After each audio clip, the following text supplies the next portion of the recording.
حتیٰ یہ آیت بھی جو بڑی معروف ہے کہ جس کو علماء عموماً فرماتے ہیں رزق کی وسعت کے لیے پڑھیں، اور بعض علماء نے یہاں تک بیان فرمایا ہے کہ نماز فجر کے بعد آپ بیٹھ کے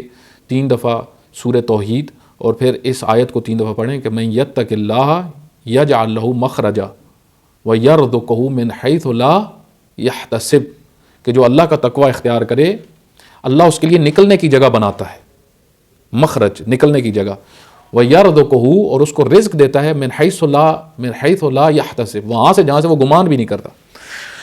آپ دیکھیں اس آیت کے اوپر بھی اگر آپ غور کریں تو بعض علماء نے اس کو کہتے ہیں کہ اس کو پڑھیں صبح نماز فجر کے بعد، بعض علماء سے یہ نقل ہوا ہے سورہ توحید 3 دفعہ اور 3 دفعہ اس آیت کو پڑھیں تو اللہ وہاں سے آپ کو رزق دے گا جہاں سے آپ سوچ بھی نہیں سکتے۔ آیت بھی یہی بیان کر رہے، لیکن اگر ہم غور کریں اس آیت کے اوپر تو اصل میں یہ ورد نہیں ہے، من یتق اللہ، جو تقوی اختیار کرے، تقوی پریکٹیکل چیز ہے، ورد نہیں ہے۔ من یتق، جو تقوی اختیار کرے گا، اللہ کا خوف اپنی زندگی میں لے کے آئے گا، اللہ کے قانونوں کا پابند ہو جائے گا اور کسی چیز کی پرواہ نہیں کرے گا، تو اس کے لیے اللہ فرماتا ہے پھر میں نکلنے کی راہ بناؤں گا، جہاں پہ سب پھنسے ہوئے ہوں گے یہ نکل جائے گا۔ وَيَرْزُقُهُ اور میں اس کو وہاں سے رزق دوں گا جہاں سے یہ سوچ بھی نہیں سکتا، یعنی وہاں سے جاب مل جائے گی جہاں سے یہ سوچ بھی نہیں سکتا،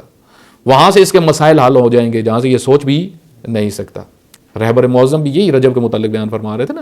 رہبر معظم فرماتے ہیں کہ اگر ان مہینوں میں آپ اپنے آپ کو ٹھیک کر لیں اور اللہ کے ساتھ آپ اپنا رابطہ قائم کر لیں مضبوط،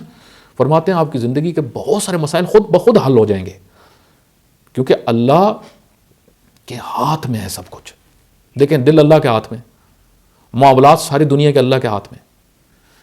اللہ قادر ہے، اللہ سب کے اوپر تسلط رکھتا ہے، مملکت اس کی ہے، تبارک الذی بیدہ الملک۔ مجھے بتائیں کہ اس کے ساتھ جڑ جائے